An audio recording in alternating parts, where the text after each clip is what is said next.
So अशें म्हणटा तो one of the oldest fort in India.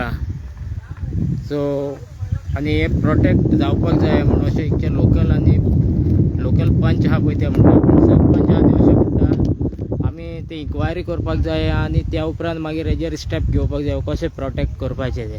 So तुमकां हे कंपाउंड वॉल हिंगा दिश्टी पडटा हेचे फोर्टाचे. सो ते आतां सद्या हिंगा डॅमेज जावपाक लागलेले आहा. वो डॅमेज तेजेर झाडां जाल्या कित्याक हिंगा प्रोटेक्ट केल्लो ना. आनी अशें म्हणटा ही सगळी हिंगा वेस्ट गार्बेज हाडून उडयलेली आहा. ती आतां अशें म्हणटा ते येवपाचें आहा इन्स्पेक्शनाक येवपाचें आहा म्हणून तेणी ती सगळी काडली. सो आनी हे आतां compound of oldest fort in India, one of the oldest fort.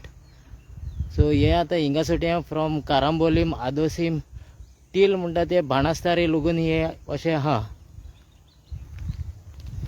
So हे आतां कशें गव्हर्मेंट प्रोटेक्ट करतलो वो तेजेर कितें करतले ते आतां आमी मागीर फुडें पळोवपाचें.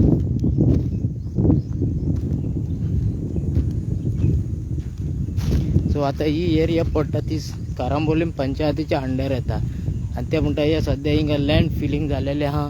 हे सगळें लँड फिलींग करून कित्याक अशें म्हणटा हे कंपाउंड वॉल जायतें वयर आहलें पूण हिंगा फिलींग करून ते आतां ल्हव ते कंपाउंड वॉलाचेर हेज्या लेवलाक पावंक शकता अशेंय ताका ती भिरांत आहा. आनी हिंगा सकयल कारांबोलीम विलेजीन आदोसी विलेजीन स्प्रींग आहा त्यो डॅमेज जावंक शकता हिंगा गार्बेज वा डांप केल्ली जाल्यार.